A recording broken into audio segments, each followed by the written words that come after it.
Hoy en este video, dada la gráfica de f', vamos a encontrar una posible gráfica de la función f. La gráfica de f' está dada de la siguiente manera. No podemos encontrar una gráfica exacta de f porque pues faltaría más información para obtener dicha gráfica, pero sí podemos obtener al menos una o tal vez dos posibles gráficas de la función original. ¿Qué se puede ver aquí en esta gráfica que tenemos dibujada? Pues se pueden ver ciertas cosas. Por ejemplo, podemos ver que f' de x es mayor a 0 para toda x de menos infinito a menos 2, unión de 0 a infinito.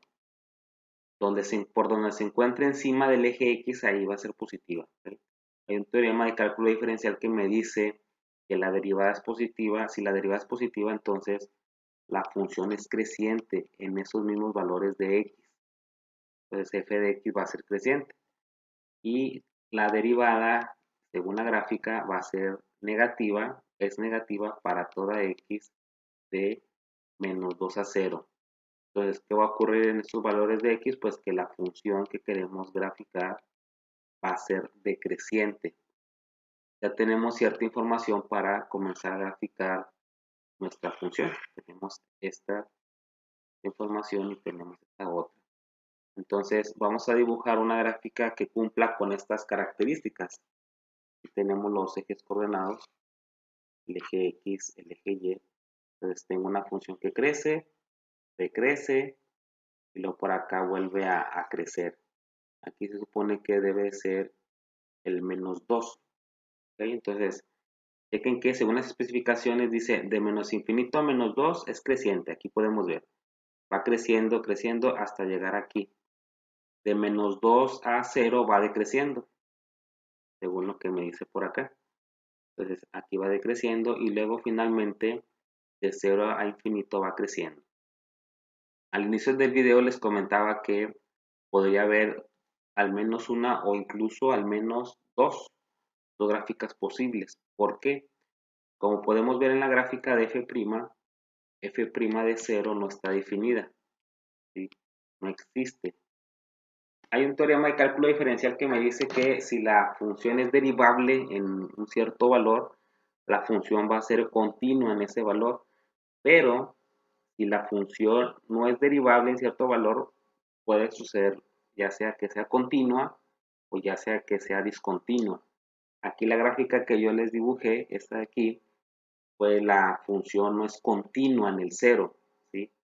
Por eso aquí le puse, tiene como una que tipo asíntota, ¿no? Asíntota vertical en x igual a 0. Otra cosa que hay que ver también es que donde es 0 y donde no existe la derivada, por ejemplo aquí la f' de 2 es igual a 0 según la gráfica, donde es igual a 0 y donde no existe se le llama puntos críticos porque posiblemente ahí tenga extremos relativos. Aquí en el menos 2, aquí es menos 2, f' de menos 2 es 0, en el menos 2 podemos ver que sí ocurre un máximo relativo, pero en el 0 no. Por eso es un punto crítico. Posiblemente podría ocurrir allí un máximo o un mínimo relativo. Ese sería un caso. El otro caso es donde la función f sí es continua en el 0. Entonces, por ejemplo, ¿cómo luciría una gráfica con esas características, con las características anteriores, pero en el que sí va a ser continua? Pues más o menos sería así, y luego va a pasar esto, y luego por acá así. ¿Okay? Entonces, por aquí tenemos al menos 2. La función es, según la información anterior, me voy a regresar un poco, según la información anterior, la función debe ser creciente, aquí está, de menos infinito a menos 2, aquí está. La función crece de menos infinito a menos 2, decrece de menos 2 a 0, y luego de 0 a infinito vuelve a crecer, ¿sí?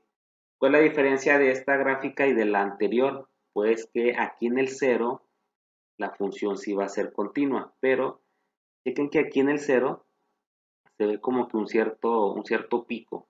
Esa es la característica que se cumple cuando la gráfica no es derivable en cierto punto. Tiende a tener como que un cierto pico aquí. En el x igual a 0, aquí hay un pico. Ahora, los puntos críticos que les comentaba, les decía que f' de menos 2 es igual a 0 y f' de 0 no existe, aquí tenemos dos puntos críticos, donde posiblemente haya extremos relativos. Aquí podemos ver que en menos 2 hay un máximo relativo y ahora sí en 0 hay un mínimo relativo, cosa que en la gráfica pasada no ocurría. ¿Sí? Entonces, cualquiera de las dos gráficas que se dibuje, ya sea esta o la anterior, están correctas, ¿no? Son posibles gráficas de nuestra función f, dada la gráfica de la derivada. Con eso llegamos al final de nuestro video. Si les gustó, compártanlo, suscríbanse y más adelante seguiré subiendo videos acerca de antiderivadas. Gracias.